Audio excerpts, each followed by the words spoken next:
Headlines के बाद अब अच्छी खबरों का सिलसिला शुरू करते हैं। वैसे अभी एक शगुफ्ता ने खबर पड़ी थी कि 4.5 दिन वर्किंग आवर्स और फिर उसके बाद छुट्टी। मैं सोच रही हूँ कि खबरों की शुरुआत आज 5 बजे की चाय की चर्चा की इसी से कर ली जाए कि एक रिएक्शन सबका ले लिया जाए। हम लोग को डबल ऑफ मिलता है तो अगर एक्स्ट्रा ऑफ मिले तो एंजॉय करेंगे। एक्स्ट्रा ऑफ किसको अच्छा नहीं लगता? किसको अच्छा नहीं लगता? जिंदगी का मजा जो है ना प्रत्युष जी वो दोगुना हो जाएगा। कुमार प्रत्युष जी सुन रहे हैं, जिंदगी का मजा दोगुना हो जाएगा। कुमार प्रत्युष हमारे बॉस है, हमारे आउटपुट हमारे हेड है सीनियर है वो, और ये सीक्रेट अंदाज में मैसेज पहुंचाने की कोशिश की जा रही है।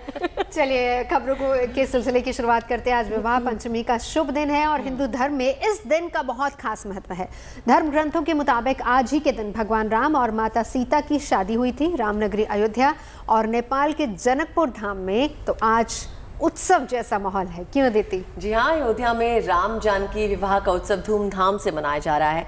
कई दिन पहले से इसकी तैयारियां शुरू हो जाती हैं और इस मौके पर अयोध्या में राम बारात पारंपरिक और भव्य तरीके से निकाली जाती है। जनकपुर धाम में तो राम जानकी विवाह उत्सव एक हफ्ते पहले से ही शुरू हो जाता है।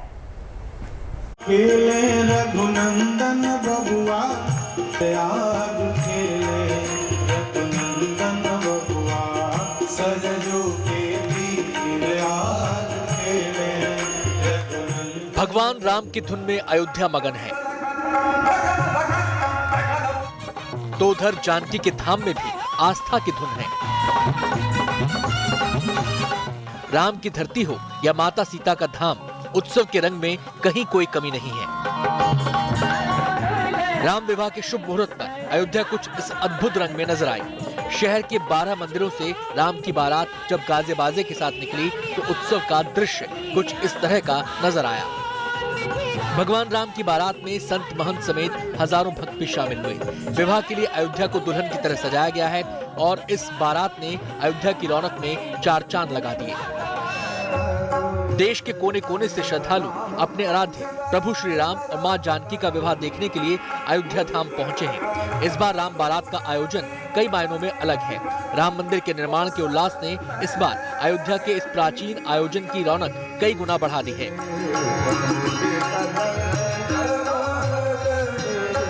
ये भगवान राम की बारात है और आप देख सकते हैं कि किस तरह लोग खुशियां मना रहे हैं, नाच रहे हैं, घूम रहे हैं और आनंदित हो रहे हैं।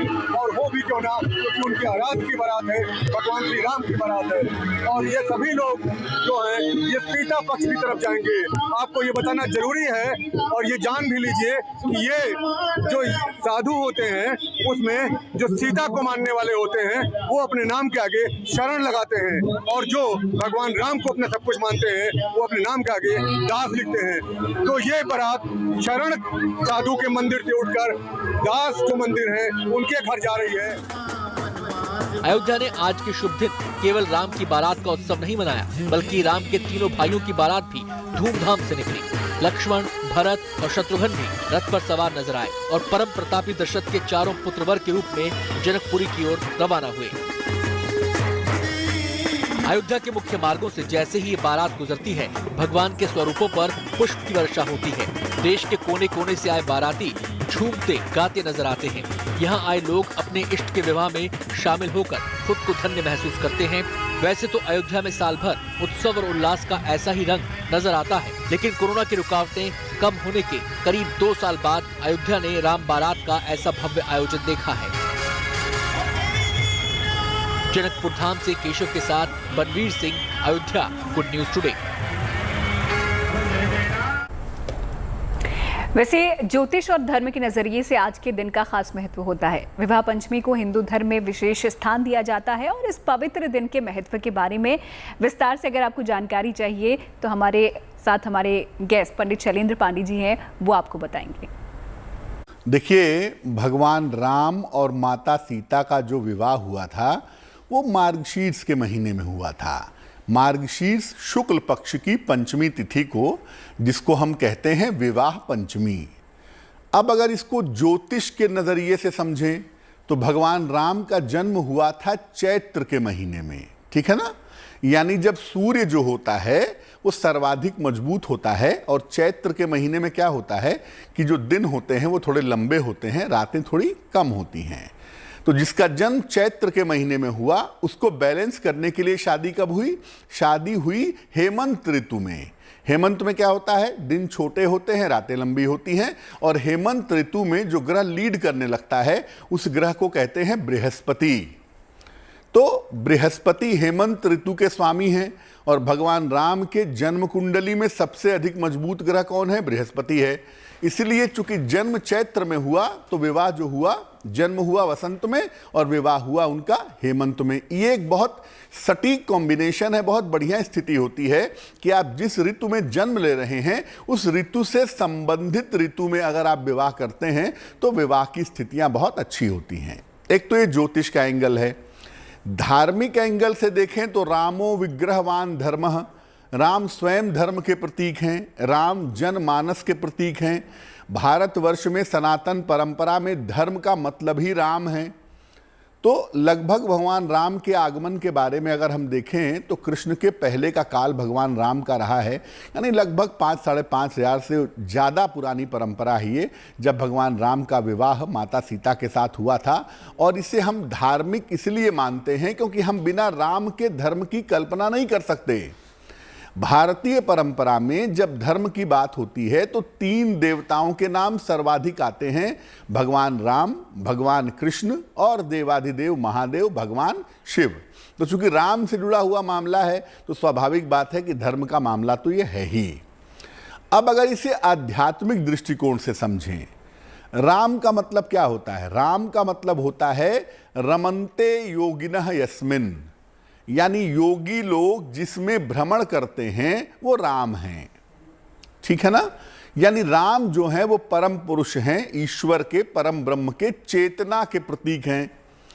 याद रखिए जो दर्शन शास्त्र है वो कहता है कि जो परम पुरुष हैं, परम चेतना है, वो स्वयं कोई कार्य नहीं करते, वो कार्य करते हैं प्रकृति शक्ति के माध्यम से। तो प्रकृति शक्ति की जो स्वरूपा हैं, जो प्रतीक हैं, वो है माता सीता। तो चेतना और प्रकृति का जो मिलन है दरअसल वही मुक्ति की अवस्था होती है या वही परम अवस्था मानी जाती है। तो आध्यात्मिक दृष्टिकोण से भगवान राम और माता सीता का मिलन चेतना और प्रकृति का मिलन है, मुक्ति की शुरुआत है। जोर से गाना आ रहा है और वो गाना इसलिए आ रहा है क्योंकि मैं शादी वाली खबर दिखा रही हूँ। ये मेहंदी वाला पैकेज तो आगे चलेगा लेकिन गाना ये है कि मेहंदी है रचने वाली। अब ये बताओ कि ये किस लिए गाना? हम नहीं बताएंगे। नहीं बताओ। चलो मैं रिपोर्ट के जरिए बता देती हूँ। देखिए आपको लिए चलते हैं राजस्थान। अब राजस्थान क्यों लेके जा रहे हैं? वहाँ लेके जा रहे हैं सवाई माधोपुर में, जहाँ 2 सितारों की शादी से ये जगह जो है वो रोशन हो गई है। विकी कौशल और कटरीना कैफ की शाही शादी में शरीक होने के लिए सितारों के पहुंचने का सिलसिला लगातार जारी है। क्यों नवजोत, अब बताओ। देखो कल है संगीत सेरेमनी, ठुमके लगने हैं, मेहंदी लगा के रखना, डोली सजा के रखना। मतलब हम यहाँ अंताक्षरी शुरू हो जाए। तो शानदार महफिल सजी है, बहुत सारे परफॉर्मेंसेज होने हैं, मेहंदी है, हल्दी है, सारी रस्में निभाई जा रही है। म्यूजिकल चेयर का भी आयोजन किया गया, यानी हलचल खूब है। और वैसे खबर ये भी है कि कैटरीना के परिवार की तरफ से हर कोई यहाँ पर अपना अपना परफॉर्मेंस देगा, लेकिन गाने वही होंगे जो कैटरीना ने बॉलीवुड में फिल्माए हैं। ये रिपोर्ट देखिए।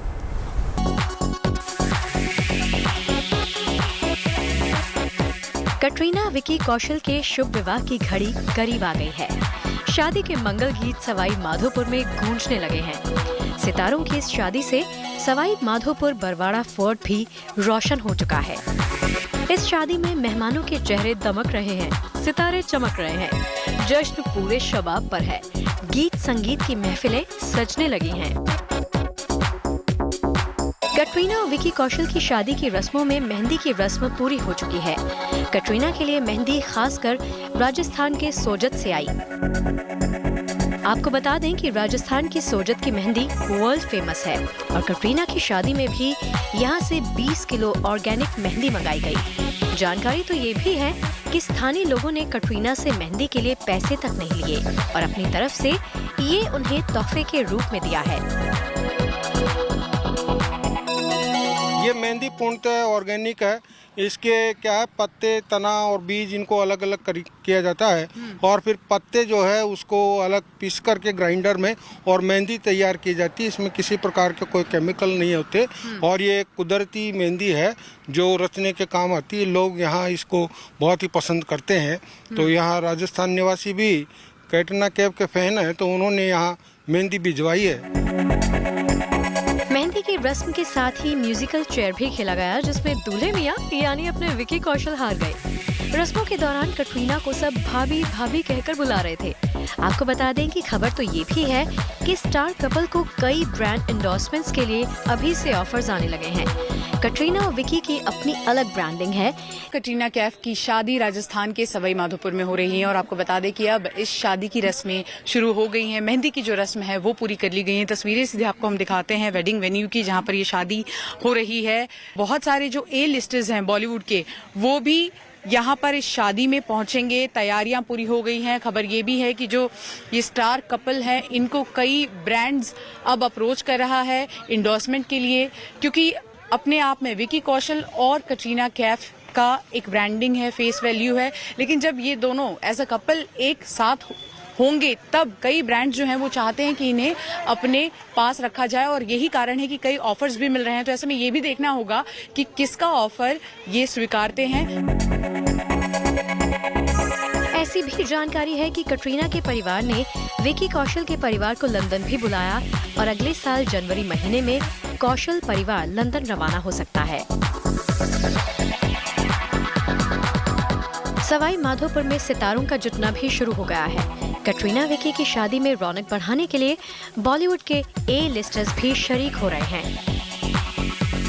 फिलहाल नजरें शादी पर बनी हुई हैं और नजर इस पर भी कि कौन कौन सा celebrity Ranthambore national park tiger safari के लिए जाता है, जिसके लिए स्टार कपल ने यहाँ पर शादी के दौरान ही तैयारी कर रखी है।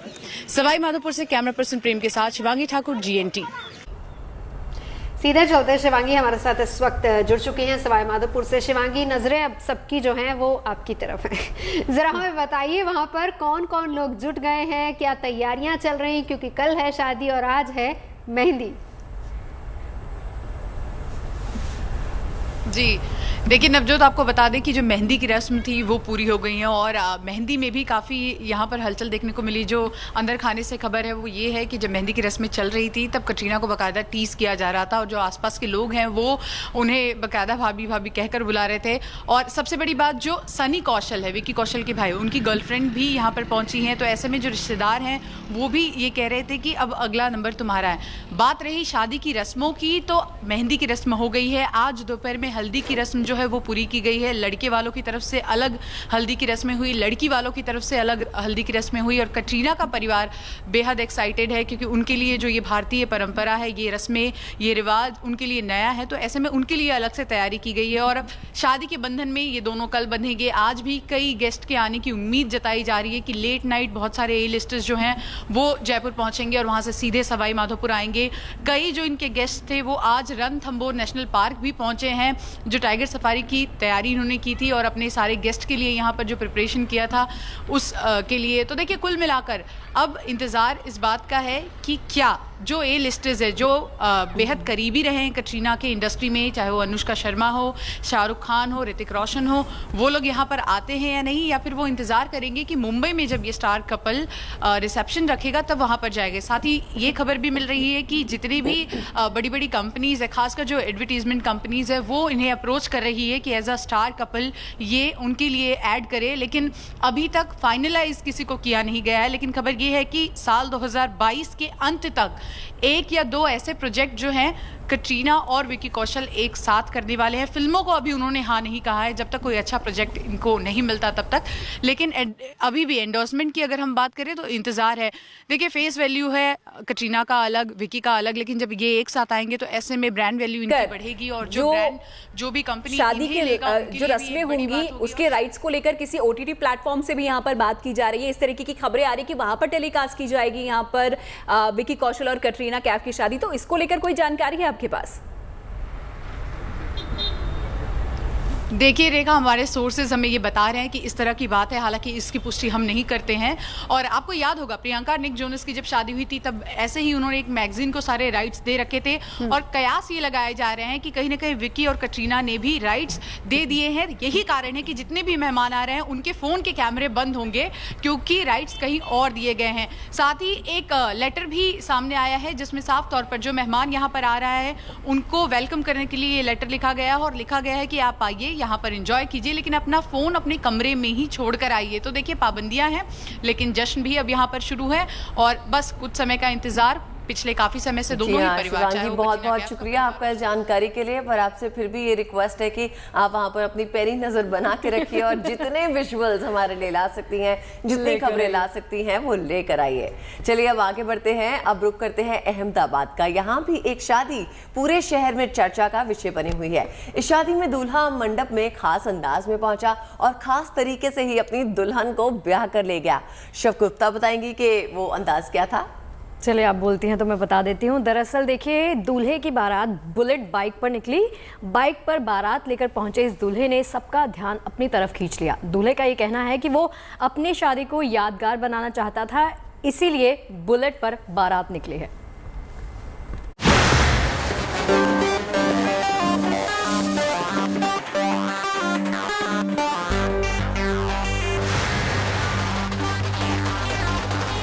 बारात में आमतौर पर दूल्हा घोड़ी पर या तांगे पर या कार पर सवार होता है और बाराती उसके साथ साथ नाचते गाते चलते हैं। लेकिन अहमदाबाद के मणिनगर में एक अनोखी बारात निकली।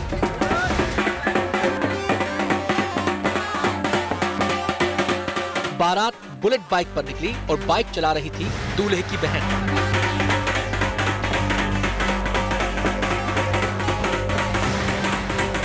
जिसने भी ये नजारा देखा बस देखता ही रह गया।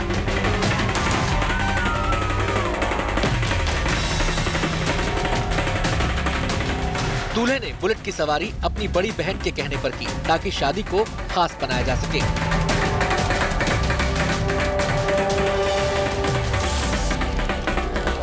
જે મોટી બહેનો છે એમને થોડું મને સજેશન કર્યું, એ પ્રમાણે મેં આ એક નવી પદ્ધતિ કાઢી છે।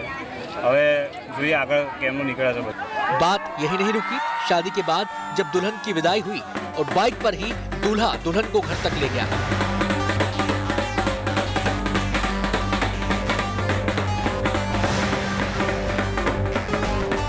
दुल्हन को भी दूल्हे का ये अंदाज काफी पसंद आया और उसे ये किसी सपने जैसा लगा। बुलेट की सवारी ने इस शादी को खास बना दिया। ये शादी पूरे शहर में चर्चा का विषय बनी हुई है। अहमदाबाद से गोपी मनियार के साथ bureau report, good news today.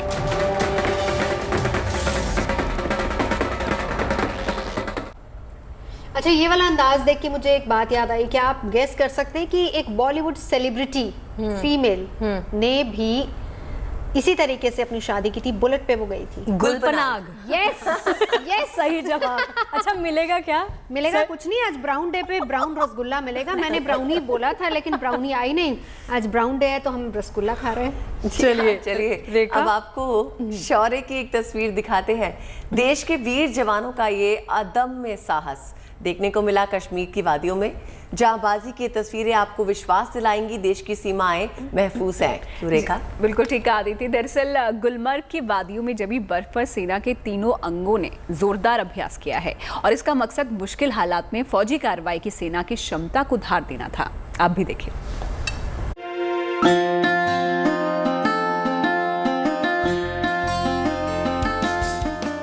बर्फ से पटी गुलमर्ग की ये वादियां यूं तो सैलानियों से गुलजार रहती हैं, किंतु इसी इलाके के एक हिस्से में सन्नाटे को चीरती हुई वायुसेना के हेलीकॉप्टरों की कड़कड़ाहट दुश्मनों की नींद उड़ाने वाली है।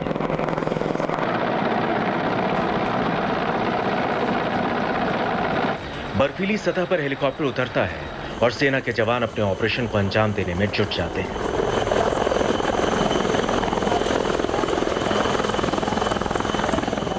– 9,000 फीट की ऊंचाई पर शून्य से नीचे तापमान वाले मुश्किल हालात में, जहां दूर दूर तक किसी इंसान का नामो निशान तक नहीं दिखता, सैनिकों की ये चहलकदमी किसी खास ऑपरेशन की ओर इशारा करती है। लेकिन हकीकत में यहाँ सेना का कोई स्पेशल ऑपरेशन नहीं चल रहा है, बल्कि सिर्फ एक खास एक्सरसाइज हो रही है। इसका मकसद ऊंचाई वाले इलाकों और बर्फीले माहौल में कार्रवाई के लिए सेना को तैयार करना है और उसकी क्षमताओं को परखना है।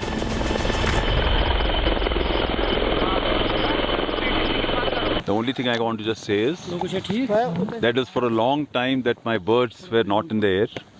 It is important to ensure that our capabilities are correct, and therefore today we took out our time to ensure and validate our capabilities. It's a great event because all three services have participated in it, and as you guys have already seen it, it went off pretty smoothly. Kashmir में चिनार core की ओर से कराए जा रहे इस exercise में सेना के तीनों अंगों के जवानों ने हिस्सा लिया, ताकि ऐसे कठिन माहौल में एक साथ तालमेल बिठाकर योजनाबद्ध तरीके से किसी कार्रवाई को अंजाम देने में कोई दिक्कत ना हो और मिशन को पूरा करने के लिए संसाधनों का समुचित इस्तेमाल हो सके। खासतौर से नौसेना के विशेष दस्ते और मार्कोस कमांडो फोर्स के जवानों ने यहां अपने दमखम और काबिलियत की नुमाइश की। वहीं वायुसेना के अपाचे हेलीकॉप्टरों ने यह साबित कर दिया कि वो ऐसे दुर्गम इलाकों में भी सैनिकों और सामानों को बड़ी आसानी से पहुंचाने में सक्षम है। थल सेना के जवानों ने भी मैदान जंग में वायुसेना और नौसेना के साथ तालमेल बिठाकर जमीन से आसमान तक दुश्मन को धूल चटाने के लिए रक्षा पंक्ति तैयार करने की अपनी क्षमता का शानदार प्रदर्शन किया। आज के दौर में लड़ाई के तौर तरीके काफी बदल चुके हैं, लिहाजा इस अभ्यास के दौरान मोर्चे पर जंग फतह करने के लिए आधुनिक इलेक्ट्रॉनिक संसाधनों और सुविधाओं के इस्तेमाल को भी परखा गया।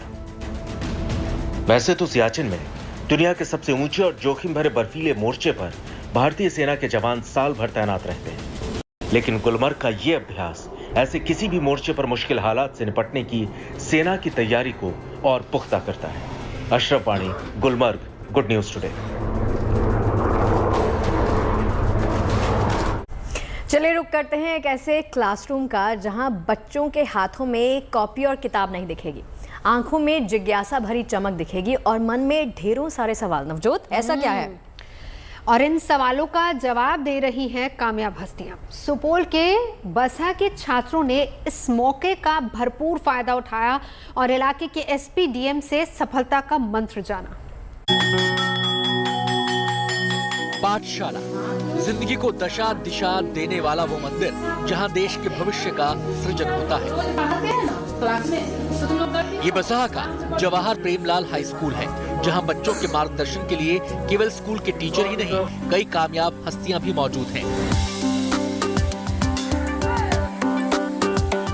स्कूल का मेंटोर कार्यक्रम के तहत सुपौल के डीएम महेंद्र कुमार और एसपी मनोज कुमार बच्चों की क्लास लेने यहां पहुंचे। हमें तो एक साल टाइम नहीं मिला, अब जो टाइम मिला है फिर भी हमारे पास अभी बहुत कम टाइम है, तो इसमें हम अच्छे से तैयारी कैसे करें, मतलब उसी को इसी 4-5 महीने में कैसे कंप्लीट कर लें। अगर मैं आपकी जगह रहता तो मैं देखता कि एग्जाम कब है, किस सब्जेक्ट में आपको पढ़ाई कितनी करनी है और आपके पास समय कितना बचा हुआ है। यही मैं अभी बताना चाह रहा था। प्लानिंग ज्यादा इम्पोर्टेंट है, मेहनत है, बट बिना प्लानिंग के मेहनत का कोई फल नहीं मिलेगा। कहते हैं ना कि if you fail to plan, you plan to fail. बाकायदा एसपी साहब ने बोर्ड पर बच्चों को जिंदगी का फलसफा बयां करना शुरू किया। जिंदगी में अहिंसा और अनुशासन का महत्व समझाया। बच्चों से मिलकर अच्छा लगा है और बच्चों जो यहाँ उपस्थित बच्चे हैं 9th और 10th के, मुझे विश्वास है कि आज जो बातें हुई हैं, जो वार्तालाप हुई है, जो इंटरेक्शन हुआ है, इसका सीधा फल है जो बच्चे हमें देंगे। पढ़ाई में आप लोग अच्छा कर सकते हैं। यहाँ आते ही जो पहला इंप्रेशन कहते हैं, first impression is the last impression. DM Manoj Kumar ने भी बच्चों को ध्यान से सुना और उनके बाल मन में उठ रही तमाम जिज्ञासाओं को शांत किया। हम लोग के लिए बहुत ही अच्छा अनुभव था 9th और 10th के बच्चों से इंटरेक्ट करना। उनकी कुछ शंकाएं थी, वो बिना किसी झिझक से हम लोग से पूछें और हम लोगों ने भी जो हमारा अनुभव है उनके साथ साझा किया। मुझे विश्वास है कि यहाँ के छात्र और छात्राएँ जो अनुभव उनको मिला है उससे वो प्रोत्साहित होंगे और अपनी जिंदगी में अच्छा करेंगे। अनुशासन। इन आला अधिकारियों ने दिल खोलकर अपने अनुभव बच्चों से साझा किए।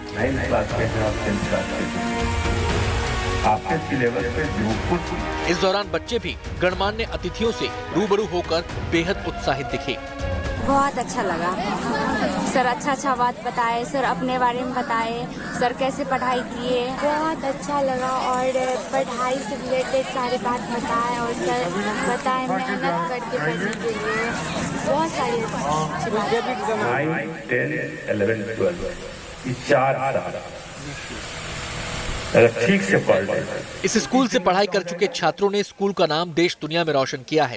अब ये पूर्ववर्ती छात्र अपने अनुभव को इन बच्चों से साझा करने के प्रयास में भी आगे आए हैं और इनके सुनहरे भविष्य के निर्माण में अपनी भागीदारी दर्ज कराने यहाँ पहुँचे हैं। हम सभी पूर्ववर्ती छात्रों का उद्देश्य भी यही है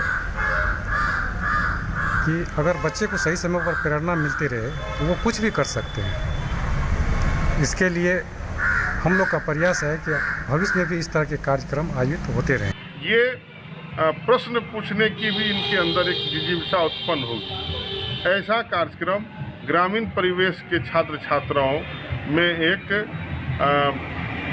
नई उम्मीद और नई उत्साह को भी जगाता है। आने वाले छात्रों के लिए मील का पत्थर साबित होगा।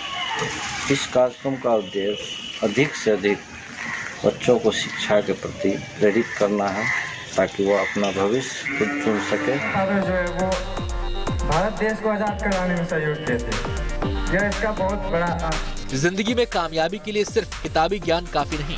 स्कूल का मेंटोर कार्यक्रम में छात्र छात्राओं को जो पाठ पढ़ाया गया, हो सकता है इससे जुड़े सवाल परीक्षा में न पूछे जाएं, लेकिन जिंदगी की परीक्षा में सफलता के लिए ये सबक बेहद जरूरी है। सुपौल से रामचंद्र मेहता की रिपोर्ट।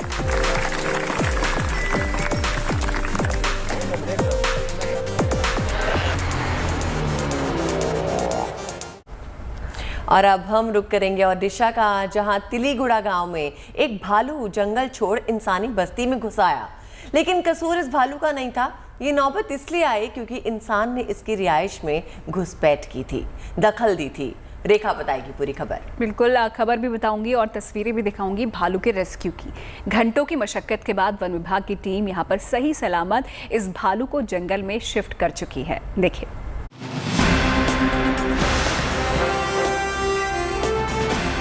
शरारती भालू बेहाल है, परेशान है। जंगल से भटककर इस घर में तो आ घुसा, लेकिन इसे अब बाहर निकलने का रास्ता नहीं मिल रहा। तस्वीरें ओडिशा के मलकानगिरी इलाके की हैं। तिलीगुड़ा गांव में अक्सर जंगल से भटककर भालू पहुंच जाते हैं, क्योंकि ये गांव जंगल की तलहटी पर बसा है। जैसे ही इस भालू के यहाँ फंसे होने की सूचना मिली, गोविंदपल्ली फॉरेस्ट डिपार्टमेंट की टीम मौके पर पहुंच गई और भालू को जाल में फंसाकर यहाँ से बाहर निकाला। जब आहिस्ते आहिस्ते आदमी लोग जाके उसका हैबिटेट को बिगड़ देते हैं तो वो खाना नहीं पाता है, डिस्टरबेंस रहता है, इसलिए वो ह्यूमन हैबिटेशन पे चला आता है। इंसानी आबादी दहलीज लांघ रही है और जंगली जानवरों की रिहाइश घट रही है। जब तक ये हालात नहीं बदलेंगे, जंगल से सटे रिहायशी इलाकों में इंसान और जानवरों के बीच ये संघर्ष जारी रहेगा। Bureau report, good news today. चलिए अब आपको तमिलनाडु के कोयम्बटूर लिए चलते हैं और सैर करवाते हैं अनोखी साइकिल की। अनोखी साइकिल से कोयम्बटूर के एक साइकिल मैकेनिक अपनी साइकिल को ऐसा डिज़ाइन कर चुके हैं कि उस साइकिल की हर और तारीफ हो रही है, क्योंकि लोग कहते हैं कि भाई ये साइकिल कार का मज़ा देती है। क्या खास बात है शगुफ्ता इस साइकिल में? देखिए, ये जो मैकेनिक साहब है ना, ये मैजिक करते हैं। जब भी साइकिल को लेकर सड़क पर निकलते हैं तो लोग इनकी साइकिल को देखने लगते हैं। मैकेनिक साहब का ये दावा है कि ये इतनी आरामदायक है कि वो इससे एक दिन में 50 किलोमीटर तक का सफ़र आसानी से कर लेते हैं। गुड़िया, वो कहते हैं ना, हमारे हिंदुस्तानी जुगाड़ करने में बहुत अव्वल होते हैं। जो मन में ठान लिया, बस उसके पीछे जी जान से जुट गए। ये तस्वीरें अपने आप में सब कुछ बयां कर रही हैं। साइकिल की सवारी में कार का मजा। और इस अतरंगी काम को किया है जयरमन ने। तमिलनाडु के कोयम्बटूर में जन्मे जयरमन पेशे से साइकिल मैकेनिक हैं। अचानक उनको एक दिन ख्याल आया, क्यों ना साइकिल के पुराने वही घिसे पिटे पैटर्न यानी हैंडल को बदलकर कार का स्टीयरिंग लगा दिया जाए। इधर ख्याल आया और तुरंत ही उस ख्याल को जमीन पर उतारने की मुहिम में जुट गए। देखते ही देखते तैयार हो गई स्टीयरिंग वाली साइकिल। स्टीयरिंग में उन्होंने ब्रेक भी फिट कर दिया है। अब वो जहां जाते हैं इसी साइकिल से जाते हैं। और जहां से साइकिल गुजरती है लोग बस एकटक देखते रह जाते हैं। जयरमन ने साइकिल का डिजाइन भले ही बदल दिया है, लेकिन इसे चलाना उतना ही आसान है जितना किसी भी सामान्य साइकिल को चलाना। जयरमन का कहना है कि वो इस साइकिल को रोज 50 किलोमीटर चलाते हैं। जब इस प्रकार के out of the box ideas को अमली जामा पहनाया जाता है तो इसे देखकर कई लोग प्रेरित होते हैं। अलग सोच के साथ लीक से हटकर काम करने वाले अपना अलग मुकाम बनाते हैं। Bureau report, good news today. और वक्त है एक ऐसी खबर का जिसे आप आज की पॉजिटिव पिक्चर भी कह सकते हैं। एक तरफ कोरोना का खौफ है और दूसरी तरफ दुनिया मुस्कुराहटें खोजने में लगी हुई है। जिंदगी पटरी पर लौटे, इसके लिए बच्चों की दुनिया उन्हें वापस लौटाने की पहल शुरू हो रही है। फिलीपींस की राजधानी में 28 स्कूलों को एक पायलट प्रोजेक्ट के तहत खोला गया है और इन स्कूलों पर 2 महीने तक नजर रखी जाएगी। बच्चों के स्वास्थ्य का ब्यौरा इकट्ठा किया जाएगा और अगर सब कुछ ठीक रहा तो फिलीपींस के बाकी स्कूलों को खोलने की इजाजत दे दी जाएगी। और जो स्कूल खोले गए हैं वहां पर बच्चों को नए परिवेश के हिसाब से, उनके व्यवहार के हिसाब से सिखाया जाएगा। बच्चे भी इन क्लासेस में आकर खुश नजर आ रहे हैं।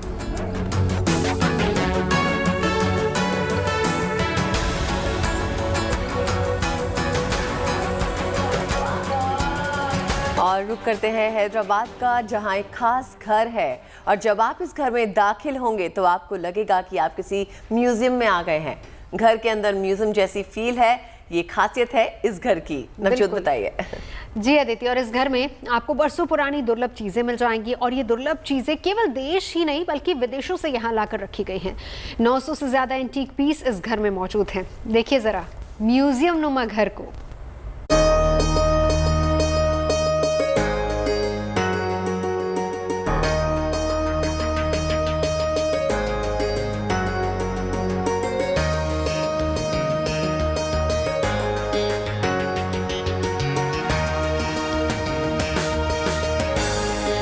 हैदराबाद में ये कोई सरकारी म्यूजियम नहीं, एक आम इंसान का घर है, लेकिन यहाँ के कोने कोने में इतिहास की नुमाइश हो रही है।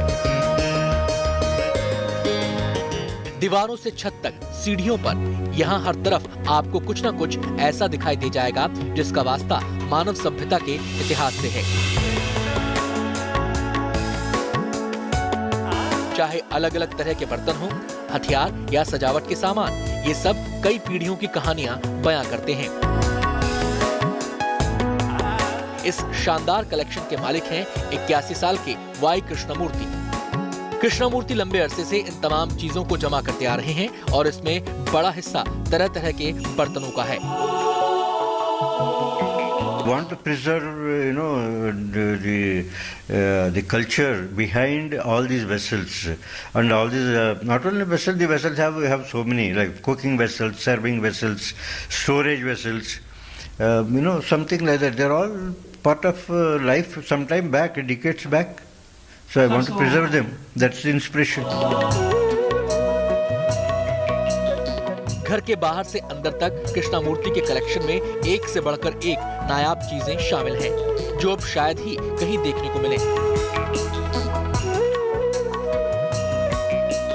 दरअसल पुरानी चीजों में अपने घर आने वाले लोगों की दिलचस्पी और उनके भावनात्मक जुड़ाव को देखते हुए इन्होंने ऐसे सामानों के संग्रह की शुरुआत की और अब ये कारवां इतना बड़ा हो चुका है कि इसमें बर्तनों से लेकर घर और बाहर इस्तेमाल की तमाम चीजें शामिल हो चुकी हैं। कृष्णमूर्ति को ऐसी चीजों के संग्रह की ऐसी धुन सवार हुई कि वो जहाँ भी जाते वहाँ से कुछ न कुछ लेकर ही आते।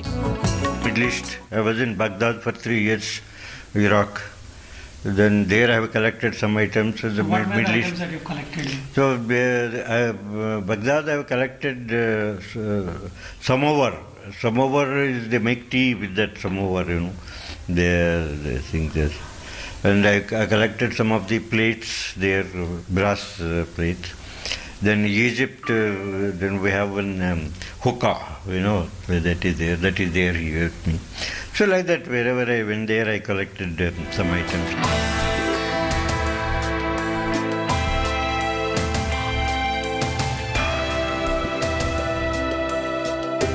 पत्नी और बेटी के असमय निधन के बाद कृष्णमूर्ति अकेले रहते हैं, लेकिन इनका ये अनूठा कलेक्शन इनके साथ है। इन्हें संभालते और सजाते हुए इनका समय आराम से कट जाता है। वहीं देश दुनिया के लोगों के लिए इनका संग्रह किसी अनूठी धरोहर से कम नहीं।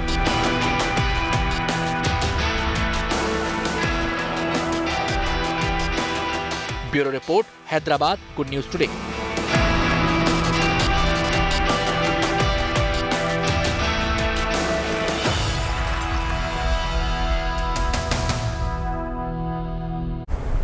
और वक्त है आज की इंस्टा स्टोरी का। आप भी देखिए इंस्टा पर कैसे सजी है हंसी की महफिल। अरे अली सर, आप क्या कर रहे हो अभी? अरे वो 1 बजे इसको लंच पे छोड़ना है, उसके बाद मैं बजाऊंगा। मैं बहुत अच्छा बजाता हूँ, तू सुनेगा? नहीं सर, फ्लाइट पकड़ना है, मेरे को लेट हो रहा है। हाय फ्रेंड्स, मैं हूँ सुदेश रवि। इधर नहीं, सुदेश रवि ये है, वो ऐसे शक्ल मिलती है। ये है खरगोश, मतलब इतना प्यारा लग रहा है ना। अगर ये नहीं होता तो शायद मैं गीला भी नहीं होता।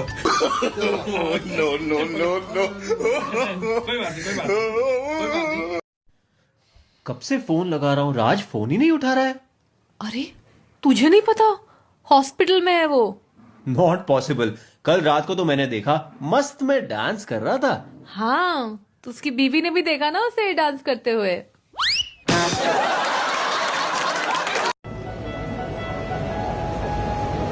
शिल्पा जी, ये जो बुद्धि है ना, ये बादाम खाने से नहीं आती, धोखे खाने से आती है। अच्छा, तो मतलब आप बादाम धोके नहीं खाते, इसीलिए।